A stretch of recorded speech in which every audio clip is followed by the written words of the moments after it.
Bismillahirrahmanirrahim. Assalamualaikum warahmatullahi wabarakatuh. Alhamdulillahi wa kafa, wassalatu wassalamu ala nabiyil mustafa wa ala alihi al-mujtaba wa man tabi'ahum bi ihsan ila yaumiddin wa sallama tasliman katsira. Allahumma shalli wa sallim ala habibina wa nabiyyina Muhammadin wa ala alihi wa ashabihi ajma'in. Wa sallama tasliman katsira. Rabbi shrah li sadri wa yassir li amri wahlul 'uqdatan min lisani yafqahu qawli. Wa ba'du. Ahlan wa sahlan pemirsa dan pendengar RIS TV dimanapun kalian berada. Semoga Allah menjaga kita dari segala hal keburukan. Alhamdulillah, kita bersyukur kepada Allah Subhanahu wa taala atas segala limpahan nikmat, karunia, dan hal apapun yang diberikan kepada kita. Itu semua patut kita syukuri. Karena Allah berfirman, la in syakartum la azidannakum. Apabila kalian, wahai sekalian manusia, bersyukur, maka Allah akan tambahkan nikmat tersebut. Wassalatu wassalamu ala khairil anbiya wal mursalin. Kemudian tak lupa salawat kita berikan kepada Nabi kita, Nabi terbaik, Rasul terbaik, Nabi Muhammad sallallahu alaihi wasallam. Dan juga untuk keluarga, sahabat, dan juga umat beliau, orang-orang yang datang setelah beliau, yang mengikuti jejak beliau hingga akhir zaman. Akhwani wa akhwati fiddin, pemirsa RIS TV yang dimuliakan oleh Allah Subhanahu wa taala. Pada kesempatan yang baik kali ini, kita akan sedikit membahas sebuah kewajiban yang Allah wajibkan kepada kita, umat Nabi Muhammad SAW, kepada kaum muslimin. Yang mana kewajiban itu masih berkaitan dengan bulan Ramadan, yaitu adalah zakat fitrah, atau yang dikenal dalam bahasa Arab zakatul fitr. Yang mana zakat ini sudah sering kita dengar, atau mungkin banyak di antara kita yang sering mengeluarkan zakat tersebut. Yang akan kita bahas adalah beberapa hal. Yang pertama, apa sih hukum dari zakat fitrah tersebut? Nabi kita Muhammad SAW dalam sebuah hadisnya yang diriwayatkan dari sahabat Abdullah ibnu Umar ibnu Khattab radhiyallahu taala anhuma, beliau mengatakan, farada Rasulullah sallallahu alaihi wasallam zakat al-fitri sa'an min tamrin aw sa'an min sya'irin 'ala al-'abdil wal hurri wal dzakari wal untha was saghiri wal kabir min al-muslimin wa amara biha an tu'adda qabla khurujin nasi ila as-salah. Rawahu al-Bukhari wa Muslim. Sahabat Abdullah bin Umar meriwayatkan hadis dari Nabi sallallahu alaihi wasallam. Beliau mengatakan, Rasul sallallahu alaihi wasallam mewajibkan zakat fitrah, yaitu berupa 1 sa' dari kurma atau 1 sa' dari gandum. Maka dalam hadis ini, bagian pertama adalah berapa takaran yang harus kita keluarkan untuk menggugurkan kewajiban zakat fitrah kita. Nabi SAW di situ mengatakan sa', 1 sa' dari kurma atau gandum.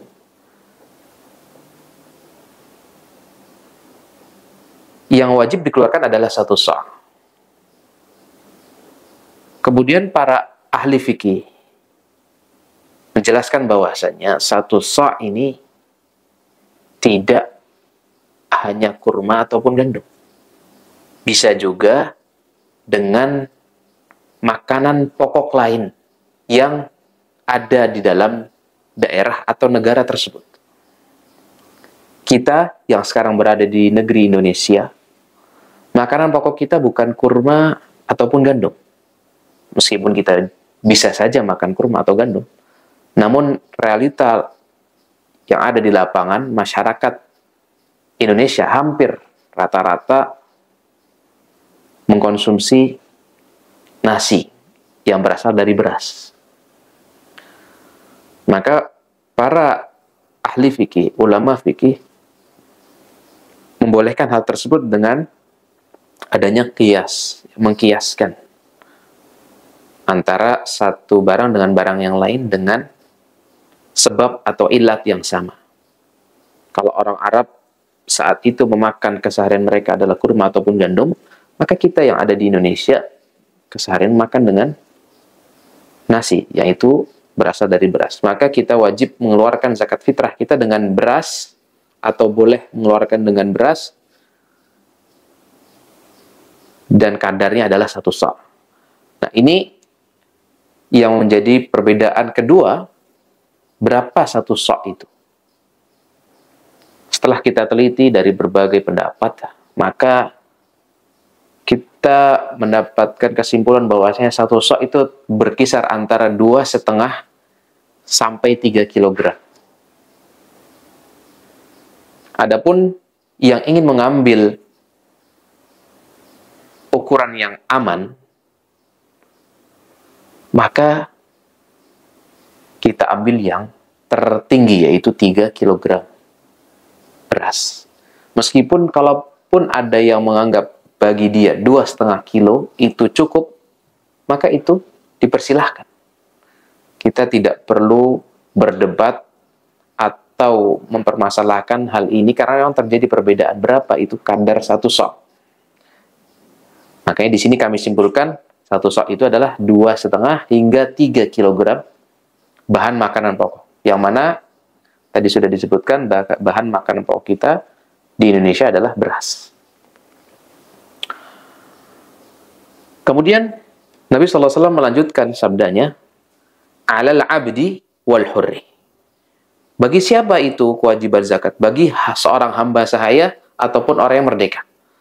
Ya, jadi bayangkan, hamba sahaya saja, yang mana dalam istilah lainnya adalah budak, itu wajib mengeluarkan zakat fitrahnya. Apalagi yang merdeka. Yang mana alhamdulillah dengan keutamaan Islam, perbudakan ini sudah dihapus. Jadi hampir bisa dikatakan seluruh manusia yang ada di atas muka bumi saat ini mereka merdeka. Ya. Wadzakari wa untha, laki-laki dan perempuan, pria dan wanita, semuanya wajib. Wassaghiri wal kabir, anak kecil ataupun dewasa, minal muslimin, dari kalangan kaum muslimin. Jadi mereka yang beragama Islam, mereka laki-laki, perempuan, kecil, besar, merdeka ataupun hamba sahaya, wajib bagi mereka mengeluarkan zakat fitrah. Maka di sini menjadi tolak ukur bahwasanya semua yang beragama Islam wajib mengeluarkan zakat fitrahnya. Namun bagi anak kecil yang belum balik, maka zakat mereka dikeluarkan oleh walinya. Kalau masih ada orang tua, maka orang tua mereka lah yang mengeluarkan zakat untuk mereka. Kalau dalam satu keluarga ada 4 orang, suami, istri, dan 2 anak, dan 2 anak itu belum balik, maka kedua anak ini adalah tanggungan bapaknya untuk mengeluarkan zakat fitrah mereka. Dan seperti itu seterusnya. tinggal dihitung berapa jumlah keluarga dalam sebuah keluarga. Namun bagi yang sudah memiliki anak yang baligh, maka mereka bisa mengeluarkan atau harus mengeluarkan zakat fitrah bagi diri mereka sendiri. Kemudian, bagian yang ketiga adalah waktunya. Nabi melanjutkan sabdanya, wa amara biha an tu'adda qabla khurujin nas ila shalah. Dan Nabi SAW menyuruh manusia mengeluarkan zakat fitrah sebelum orang-orang keluar untuk sholat Idul Fitri. Oleh karenanya, waktu terakhir untuk mengeluarkan zakat fitrah adalah sebelum keluarnya manusia menuju lapangan untuk sholat Id.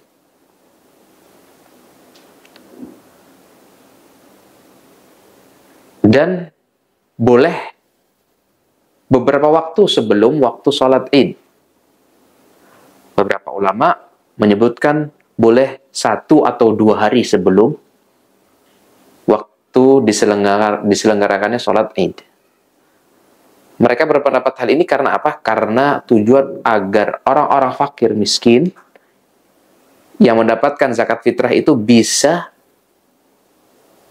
memasak. Jadi beras yang kita berikan atau makanan pokok yang kita berikan kepada mereka digunakan untuk memasak di hari raya, di mana hari raya tersebut hari yang bergembira untuk kita semua.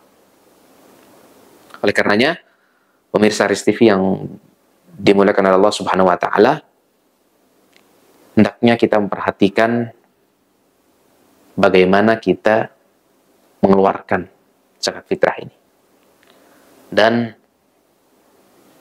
kalau bisa kita keluarkan zakat fitrah ini kepada orang yang berhak langsung oleh kita.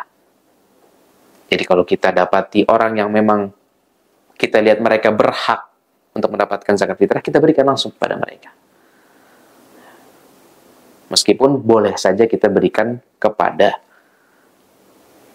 lembaga-lembaga yang menyediakan jasa untuk menyalurkan zakat seperti DKM-DKM yang ada di masjid, atau lembaga-lembaga yang banyak bertebaran di negeri kita, lembaga amil zakat misalnya, dan yang lain sebagainya. Namun saran kami, hendaknya kita memberikan zakat itu kepada orang yang berhak langsung, apalagi kita benar-benar tahu kondisi orang tersebut. Mungkin ini sedikit yang bisa kami sampaikan terkait zakat fitrah. Semoga ini bisa menjadi manfaat untuk kita semua, terutama bagi yang berbicara.